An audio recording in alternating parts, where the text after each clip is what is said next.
बीते कुछ समय से देश और दुनिया के सराफा बाजार में जबरदस्त हलचल देखने को मिल रही है। सोना और चांदी लगातार नए रिकॉर्ड बना रहा है। मौजूदा समय में सोना अपने अब तक के सभी पुराने रिकॉर्ड तोड़ चुका है। भारत में सोने की कीमत 1,60,000 रुपए प्रति 10 ग्राम के सबसे ऊंचे स्तर पर पहुंच चुकी है। यह स्तर न सिर्फ ऐतिहासिक है बल्कि आम लोगों के लिए चौंकाने वाला भी है।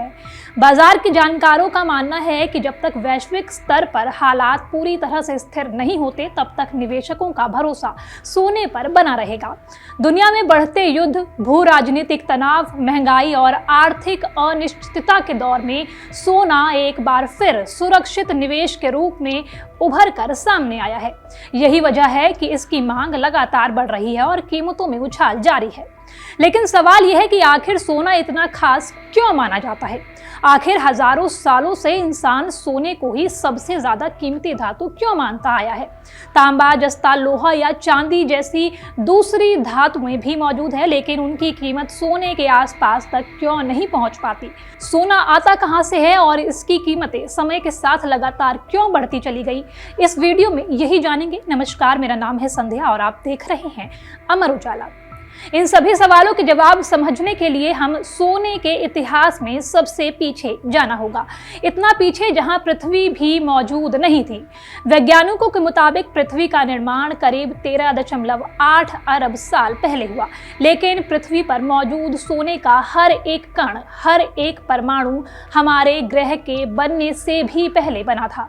अध्ययन बताते हैं कि सोना किसी सामान्य रासायनिक प्रक्रिया से नहीं बना।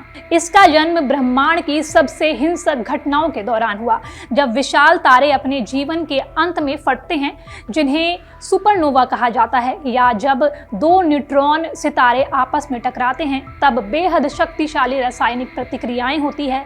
इन्हीं प्रतिक्रियाओं के दौरान सोने जैसी भारी तत्वों का निर्माण हुआ। यानी जिस सोने को आज हम गहनों में पहनते हैं, उसकी उत्पत्ति अंतरिक्ष की भयावह टक्करों से हुई। जब पृथ्वी अपने शुरुआती दौर में पूरी तरह पिघली हुई थी, तब इसका ज्यादातर सोना पृथ्वी के केंद्र यानी कोर में चला गया। करीब 4 अरब साल पहले पृथ्वी पर क्षुद्र ग्रहों यानी एस्टेरॉइड्स की भारी बमबारी हुई। इन्हीं टक्करों की वजह से सोने का एक हिस्सा दोबारा पृथ्वी की ऊपरी परत तक पहुंचा। यही सोना आज इंसान खनन के जरिए निकाल पाता है। अब अगर हम इतिहास की ओर देखें तो सोने की खोज और इससे जुड़ी सबसे पुरानी चीजें करीब 6500 साल पुरानी है। 4600 से 4200 ईसा पूर्व के बीच सोने से बनी कलाकृतियों के प्रमाण आज के बुल्गारिया में मिले हैं। यहीं से इंसान और सोने का रिश्ता शुरू होता है। 3600 से 2000 ईसा पूर्व के बीच प्राचीन मिस्र में सोने का बड़े पैमाने पर इस्तेमाल हुआ। मिस्र के लोग सोने को देवताओं का अंश मानते थे। उनके लिए यह द्रव्य शक्ति और अमरता का प्रतीक था। मिस्र के लोग सोने को पिघलाकर नए आकार देना जानते थे। वे इससे गहने, मूर्तियां और धार्मिक वस्तुएं बनाते थे। 1223 ईसा पूर्व में मिस्र के राजा तूतनखामुन का प्रसिद्ध मुखौटा पूरी तरह से सोने से बनाया गया था। यह मुखौटा आज भी दुनिया की सबसे मशहूर पुरातात्विक धरोहरों में गिना जाता है। अब चलते हैं उस समय में जब सोने का इस्तेमाल लेन देन में होने लगा। धीरे धीरे सोना सिर्फ आभूषण या धार्मिक प्रतीक नहीं रहा, यह लेन देन का जरिया भी बनने लगा। 600 ईसा पूर्व में दुनिया में पहली बार सोने और चांदी के मिश्रण से सिक्के, लाडिया आज के तुर्की में बनाए गए। बाद में स्वर्ण मुद्रा का इस्तेमाल पर्शियाई आज के ईरान में शुरू हुआ। इसके बाद पर्शिया यानी आज के ईरान में सोने की मुद्रा का चलन शुरू हुआ। 500 ईसा पूर्व में प्राचीन चीन के चू राज्य में यिंग युआन नाम के चकोर सिक्के प्रचलन में आए। 433 ईसा पूर्व में सिकंदर की सेना ने पर्शिया पर हमला किया और वहां से विशाल मात्रा में सोना लूटा। इसी सोने के दम पर यूनान के शासकों ने अपने साम्राज्य को मजबूत किया। 200 ईसा पूर्व में रोमन साम्राज्य के शासक जूलियस सीजर ने युद्धों के जरिए सोना जुटाया और उसे रोम के कर्ज चुकाने में इस्तेमाल किया। लेकिन सवाल ये कि आखिर सोने की ही मुद्रा क्यों? इसकी वजहें बेहद व्यवहारिक थी। सोना आसानी से पिघल जाता है, इसे आकार देना आसान आसान है, इसके सिक्के या ईंटें बनाना सरल है, इसका रंग और चमक अलग होती है जिससे इसकी पहचान आसानी से हो जाती है। सोना जंग नहीं पकड़ता, शुद्ध सोना कभी काला नहीं पड़ता, यह हजारों सालों तक वैसा ही बना रहता है। इसके उलट चांदी और दूसरी धातुएं हवा के संपर्क में आने से खराब हो जाती है, उन्हें लगातार साफ सफाई और रखरखाव की जरूरत होती है। यही वजह है कि सोना पीढ़ियों तक सुरक्षित रहने वाला निवेश बन गया। एक तरह से देखा जाए तो दुनिया में मुद्रा की अवधारणा सोने के साथ ही विकसित हुई और इसी वजह से इसकी कीमत हमेशा ऊंची बनी रही। इसके बाद दुनिया ने सोने के लिए मारामारी का दौर भी देखा।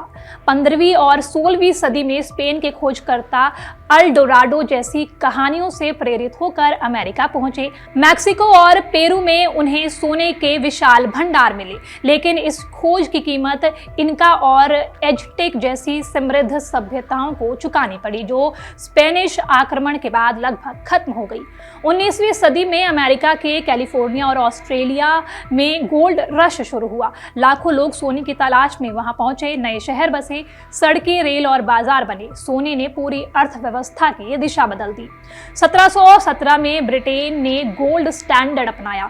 इसके तहत मुद्रा का मूल्य सोने की एक निश्चित मात्रा से जोड़ा गया। धीरे धीरे दुनिया के ज्यादातर देशों ने इस व्यवस्था को अपना लिया। इससे अंतर्राष्ट्रीय व्यापार में स्थिरता आई। 1870 से 1900 के बीच सोने की कीमत चांदी के मुकाबले तेजी से बढ़ी। 16वीं सदी में जहां सोना चांदी से 15 गुना महंगा था, वहीं 20वीं सदी तक यह अंतर बढ़कर 50 गुना हो गया। लेकिन 2 विश्व युद्धों ने इस व्यवस्था को हिला दिया। पहले विश्व युद्ध में देशों का खर्च बढ़ा, सोने का भंडार घटा। मजबूरी में कई देशों ने अपनी मुद्रा को सोने से अलग कर दिया। दूसरे विश्व युद्ध के बाद 1944 में ब्रिटेन वुड्स समझौता हुआ। इसमें $35 को 1 आउंस सोने के बराबर तय किया गया। धीरे धीरे डॉलर वैश्विक मुद्रा बन गया और गोल्ड स्टैंडर्ड कमजोर होता चला गया। 1971 में अमेरिकी राष्ट्रपति रिचर्ड निक्सन ने डॉलर को सोने में बदलने की व्यवस्था खत्म कर दी। इसे निक्सन शॉक भी कहा गया। यही से गोल्ड स्टैंडर्ड युग का औपचारिक अंत हो गया। मौजूदा समय में कहां से सोना आता है? मौजूदा समय में जो सोना पृथ्वी में खनन के जरिए निकलता है, वह लगभग 4 अरब साल पहले एस्टेरॉयड की भारी बमबारी की वजह से पृथ्वी के ऊपरी परत तक पहुंचा था। पृथ्वी के अंदर सोना अत्यधिक गर्म और दबाव युक्त तरल पदार्थों में घुलकर दरारों के माध्यम से ऊपर की ओर आता है और कठोर चट्टानी भंडारों के रूप में जमा हो जाता है। सोना मुख्य रूप से कठोर चट्टानी भंडारों और प्लेसर डिपॉजिट यानी नदी के किनारों या घाटियों में जमा खानों से निकाला जाता है। हालांकि इसे निकालने की प्रक्रियाएं काफी जटिल है। खनन की प्रक्रिया में 3 मुख्य तरीके शामिल है, जिसमें पहला है अंडरग्राउंड माइनिंग। इसमें जमीन की गहराई में स्थित जमाव तक पहुंचने के लिए ड्रिल या विस्फोटकों का इस्तेमाल करके सुरंगें बनाई जाती है। दूसरा है ओपन पिट माइनिंग। इस तरीके को तब अपनाया जाता है जब सोने का भंडार पृथ्वी की सतह के बहुत करीब होता है। तीसरा है प्लेसर डिपॉजिट। ऐतिहासिक रूप से सोना नदियों के किनारों और घाटियों में पाया जाता था, जहां पानी के बहाव से चट्टानें घिसकर सोने के कणों को आजाद कर देती थी। चौंकाने वाली बात यह है कि सोना आजाद रूप से बेहद कम पाया जाता है। यह अधिकतर चट्टानों में स्थित होता है और इसे निकालने के लिए खनन के बाद 3 और चरण पूरे किए जाते हैं। इसके चलते इसकी कीमत बाकी धातुओं से कई गुना ज्यादा हो जाती है। चूंकि सोना बहुत मुलायम धातु है, इसलिए इसके साथ अक्सर अन्य धातुओं को मिलाकर ही तैयार किया जाता है। अब जानते हैं वो कौन कौन से देश हैं जिन्हें सोने का उत्पादक कहा जाता है। मौजूदा समय में दुनिया में सोने के शीर्ष 5 उत्पादक देशों में चीन, रूस, ऑस्ट्रेलिया, कनाडा और अमेरिका है। दक्षिण अफ्रीका की खदानों ने ऐतिहासिक रूप से दुनिया के कुल खनन किए गए सोने का लगभग 40% हिस्सा आया है।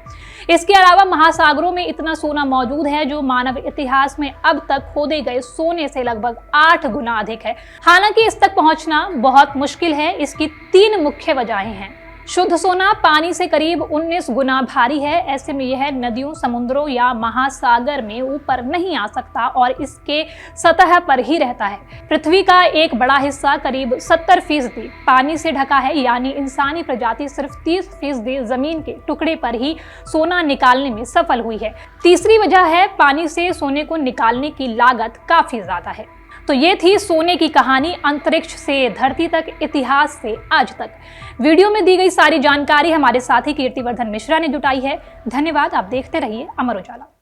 आपके राज्य की खबरें, आपके शहर की खबरें सबसे पहले जानने के लिए देखते रहें अमर उजाला। चैनल को सब्सक्राइब जरूर कर लें और पाएं हर अपडेट।